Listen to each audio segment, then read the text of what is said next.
A inicios de los años 90, ser aficionado de los Atlanta Braves era casi un ejercicio de paciencia.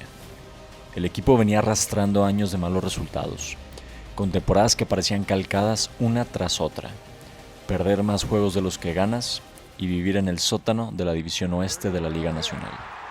La afición, aunque fiel, se había resignado a no esperar demasiado.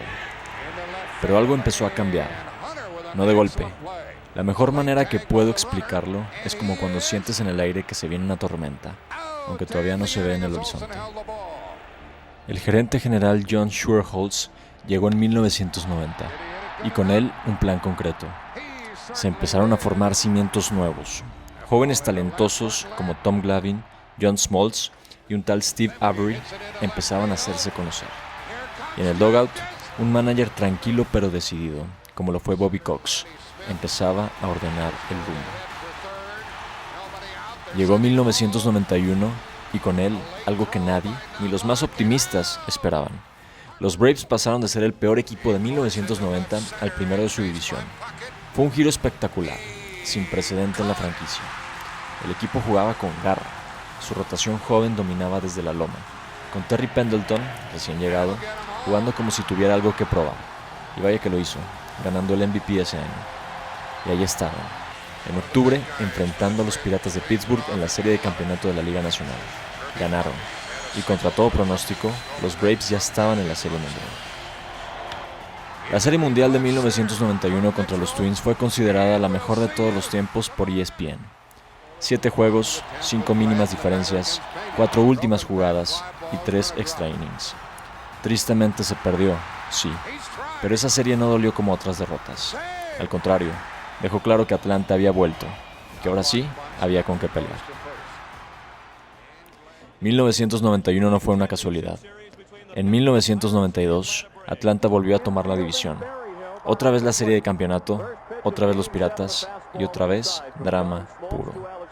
Hoy es 14 de octubre de 1992. El Atlanta Fulton County Stadium vibraba con tensión. Era el juego 7 de la serie de campeonato de la Liga Nacional entre los Bravos y los Piratas. Dos viejos conocidos al borde de la gloria, pero también al borde del abismo. Pittsburgh buscaba su primer banderín desde 1979, mientras que Atlanta quería volver a la Serie Mundial por segundo año consecutivo. Ambos equipos tenían estrellas, pero también heridas acumuladas tras una serie intensa. El duelo fue controlado por Duke Daravec, el as de los Piratas, quien lanzó 7 entradas impecables. Durante la mayor parte del juego, Atlanta parecía anestesiado, completamente neutralizado.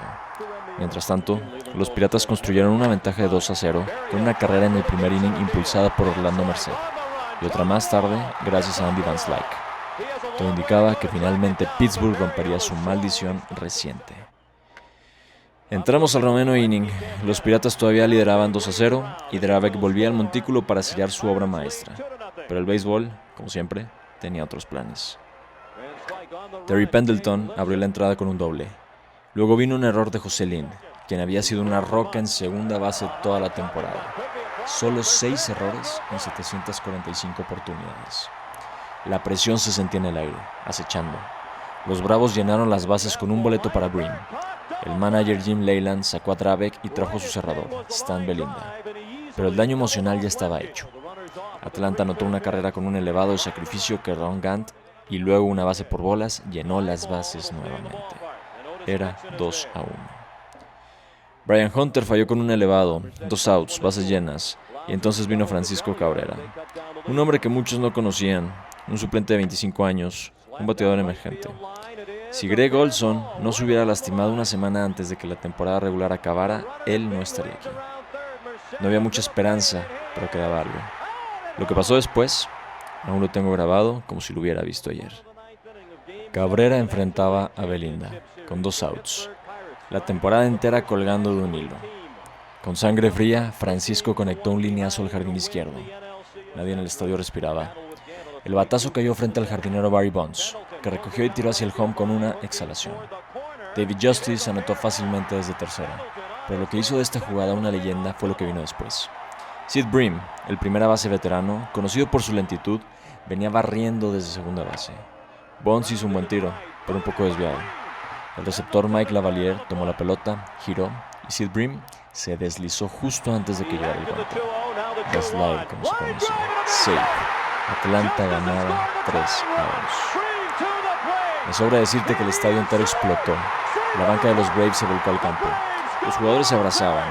Del otro lado, los Piratas quedaron congelados, con la mirada perdida. Esa jugada no solo decidió un juego, sino que se convirtió en una imagen histórica del béisbol, y para muchos, marcó el fin de una era dorada para Pittsburgh.